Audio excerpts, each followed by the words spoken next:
Hjemmefremstilling af bolsjer er en sjov beskæftigelse for hele familien. Og det er faktisk lettere, end de fleste tror. Det kræver ikke mere plads, end når man skal bage småkager. Man skal bare have det rigtige værktøj, samt ganske få redskaber fra sit køkken. Herudover kræver det naturligvis sukker, druesukker, farve og smagsstoffer. I videoen her viser vi, hvordan man kan arbejde med en bolsjegrundmasse på ca. 500 gram. Vi viser, hvordan man kan fremstille et syrligt, ensfarvet bolsje eller et lakridsbolsje i forskellige varianter. Bolsjegrundmassen koges i en rustfri kasserolle på 1,5 til 2 liter og består af 1 dl vand, 1,5 dl druesukker og 4 dl almindelig stødt melis.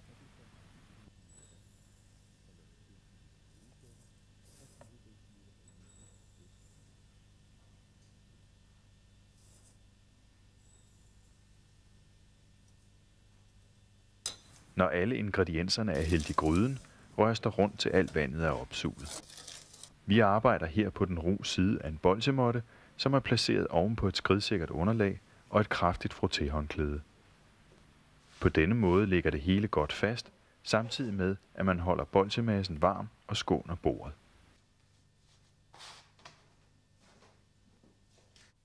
Vi vil her vise, hvordan man kan lave et citronbolsje.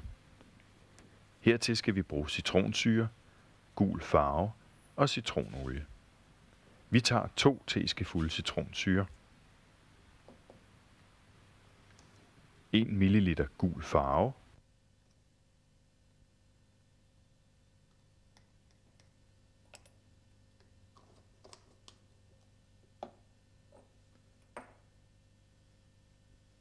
og til sidst 2,25 ml citronolie.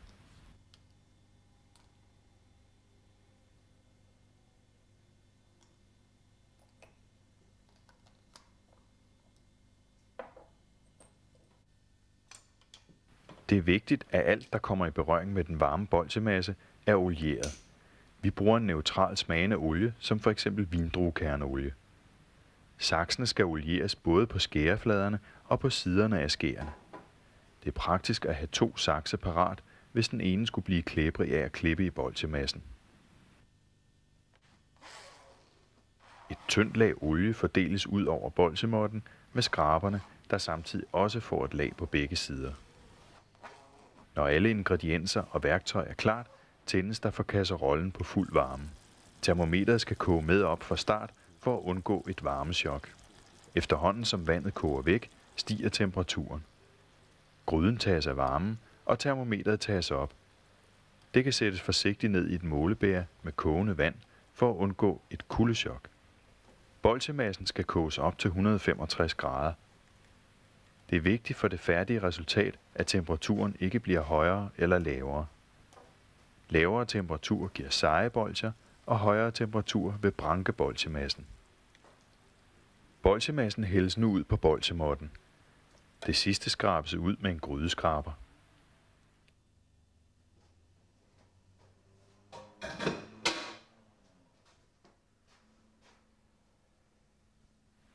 Citronsyren tilsættes i et jævnt lag ud over bolsjemassen. Det er vigtigt at overholde rækkefølgen ved tilsætning af smags- og farvestofferne. Citronsyren kræver en vis varme for at smelte.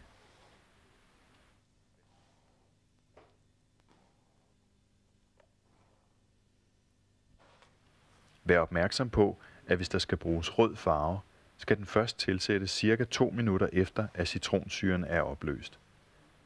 Den røde farve tåler ikke samme høje temperaturer som de øvrige farver. Hvis den tilsættes for tidligt, vil den blive brun.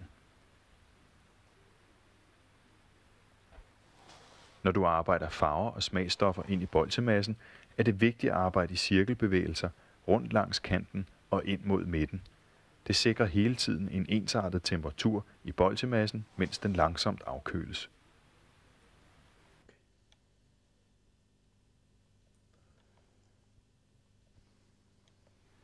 Brug begge hænder, når du skal tilsætte farve og smagsstoffer med engangssprøjterne.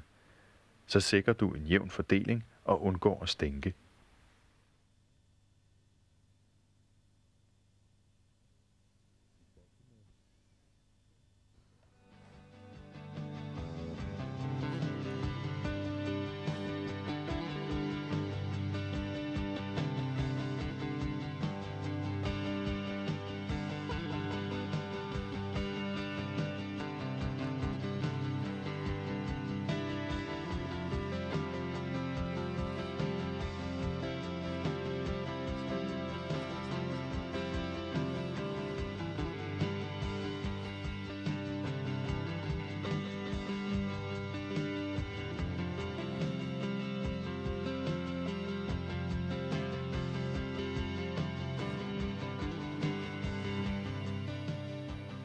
Hvis bolsjemassen klæber til skraberne, skal man bruge den rene skraber til at fjerne den med. Sørg for hele tiden at holde skraberen ren for bolsjemasse. Hvis først bolsjemassen klæber fast til skraberen, vil det blive sværere og sværere at arbejde med den. Efterhånden afkøles massen og bliver tyk og dejagtig. Tiden er nu kommet til tilsætning af smagsstoffet. Der laves en fordybning i massen, og den første tredjedel af citronolien tilsættes. Bolsjemassen lukkes hen over fordybningen, så olien ikke fordamper. Der æltes grundigt, så olien fordeles godt i bolsjemassen. Resten af citronolien tilsættes på samme måde i 2 omgange.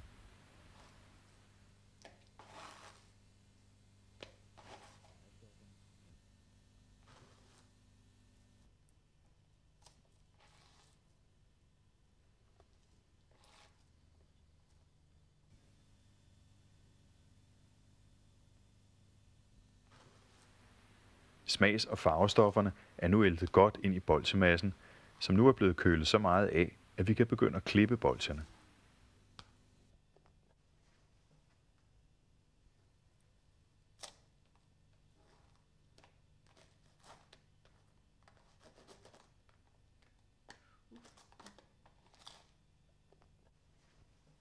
Vi tager en tredjedel af bolsjemassen fra og lukker bolsjemåtte, håndklæde og det skridsikre underlag hen over resten for at holde på varmen. Bolsjerne klippes på et bord, hvorpå der er lagt et stort stykke bagepapir. De olierede sakser ligger klar. Vi arbejder med bolsjemassen i flere små portioner. På bordpladen går afkølingen nu hurtigere.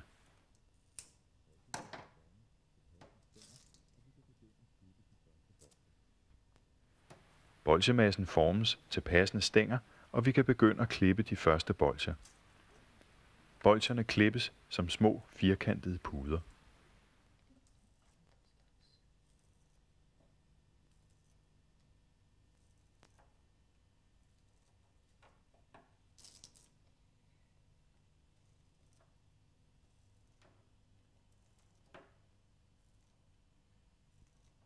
Resten af den første del af bolsjemassen, som ligger på bordet, er nu blevet afkølet mere på undersiden. Den tages op, og de kolde flader lægges sammen, så de opvarmes af den omgivende bolsjemasse.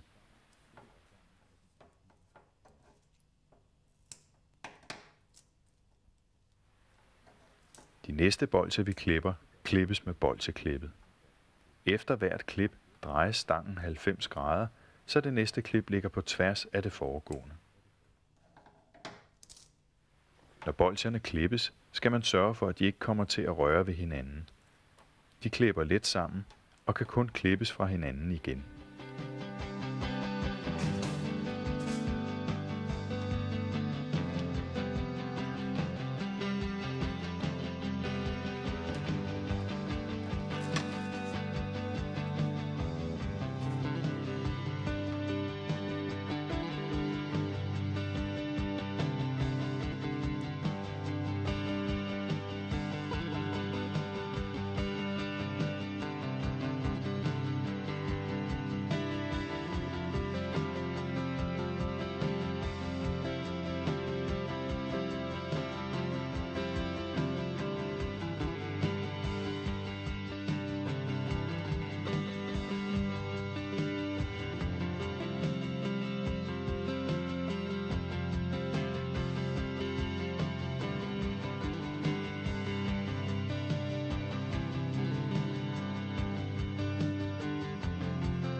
En slikkepind kan der også blive til. Pres forsigtigt pinden ind i bolsjeklumpen og tryk lidt ovenpå, så pinden sidder sikkert fast.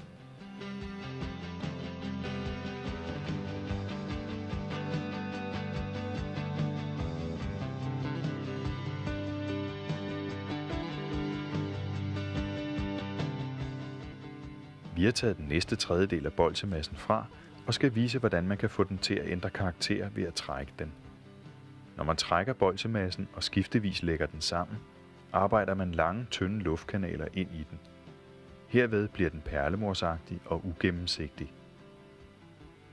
Bliver bolsjemassen undervejs for varm i håndfladerne, kan man køle dem ved at lægge dem fladt ned på bordpladen.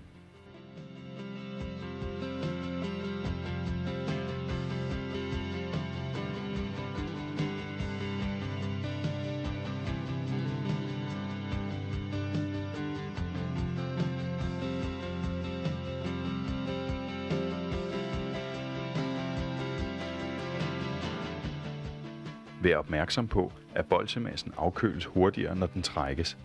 Den tid, man har til at klippe bolcherne, er derfor kortere.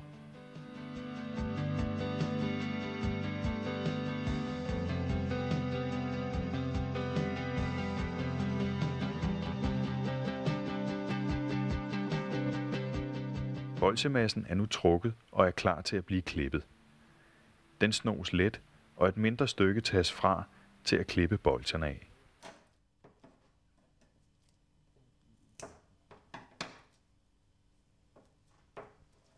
Den rulles til en jævn stang, som trækkes ud i en passende tykkelse.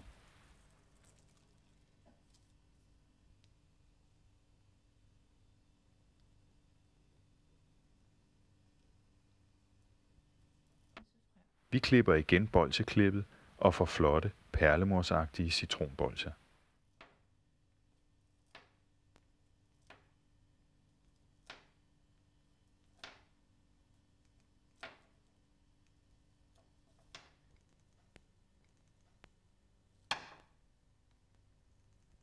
De sidste bolcher kan være svære at nå at klippe, og det kan være nødvendigt at klippe dem som store, flotte hold-kæft-bolcher.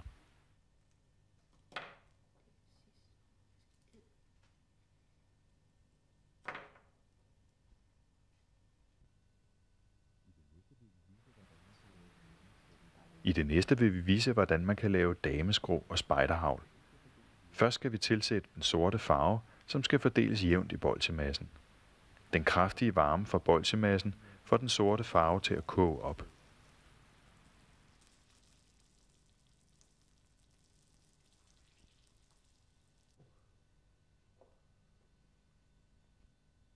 Når farven er fordelt, skal vi tilsætte salmiakpulveret.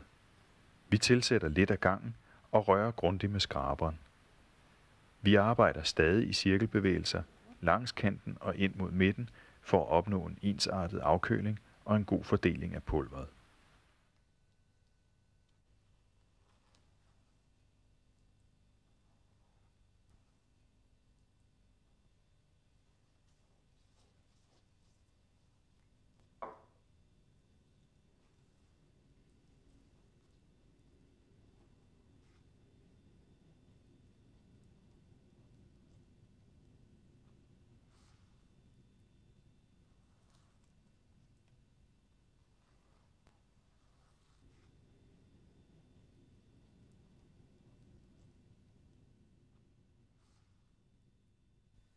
Vi sørger hele tiden for, at skraberne er dækket af et tyndt lag olie på begge sider, så bolchemassen ikke klæber fast.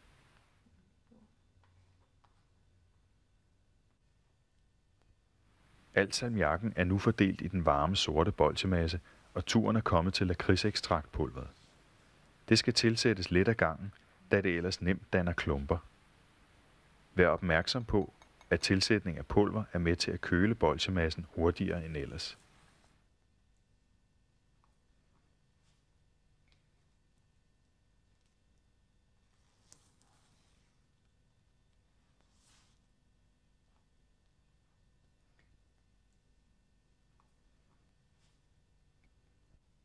Lakrids- og salmiakpulveret er nu æltet godt ind i bolchemassen, og vi gør klar til anisolien, der tilsættes på samme måde som citronolien.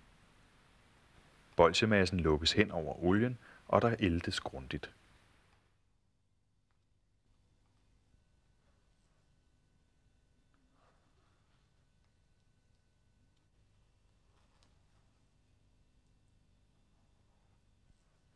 Bolchemassen er nu klar til at blive bearbejdet, og vi tager en tredjedel fra.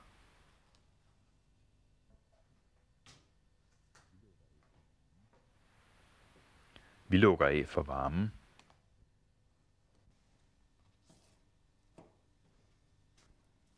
Vi skal nu vise, hvordan man fremstiller et dameskrå. På bordet står en lille skål med olie, og 2 gafler ligger klar. Gaflerne skal dyppes i olien, før de kan bruges. En del af bolsjemassen trækkes ud i et passende stykke, som klippes fra. Det formes fladt ved at trykke det mod bordet. Klip den yderste ende af, så du fra starten får nogle pæne, ensartede, aflange bolsjer. Klip resten af stangen færdig. Pres forsigtigt den olierede gaffel ned i bolsjet, men vent ikke for længe, da bolsjerne køles hurtigt af.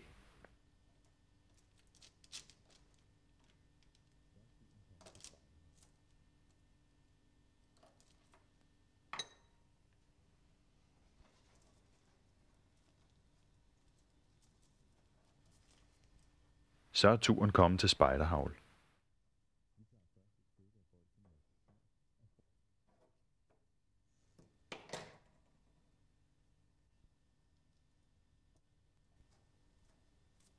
Vi tager først et stykke af bolsjemassen fra og former den til en rund stang, som trilles jævn i formen. Bolsjerne klippes med bolsjeklippet.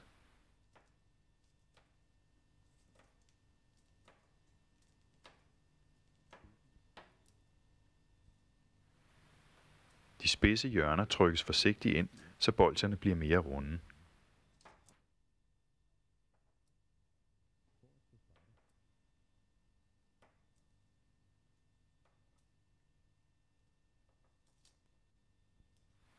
For at få spejderhavlene endnu rundere, trilles de mellem håndfladerne.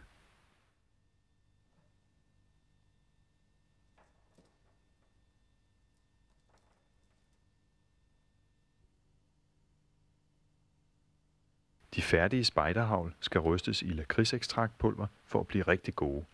Det forhindrer også, at bolsjerne klæber sammen. De kommes forsigtigt ned i en plastpose af passende størrelse og tilsættes 1 spiseskefuld lakridsekstraktpulver. Posen rystes forsigtigt, så pulveret fordeles godt.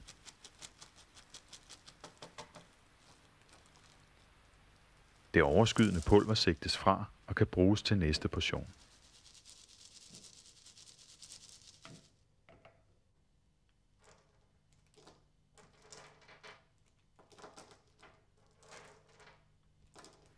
Syrlige bolsjer holder sig bedst, når de pudres.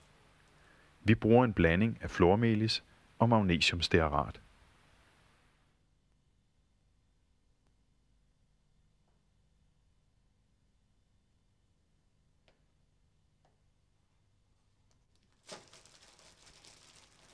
Pulveret fordeles forsigtigt, og det overskydende kan ligeledes sigtes fra og bruges til næste portion.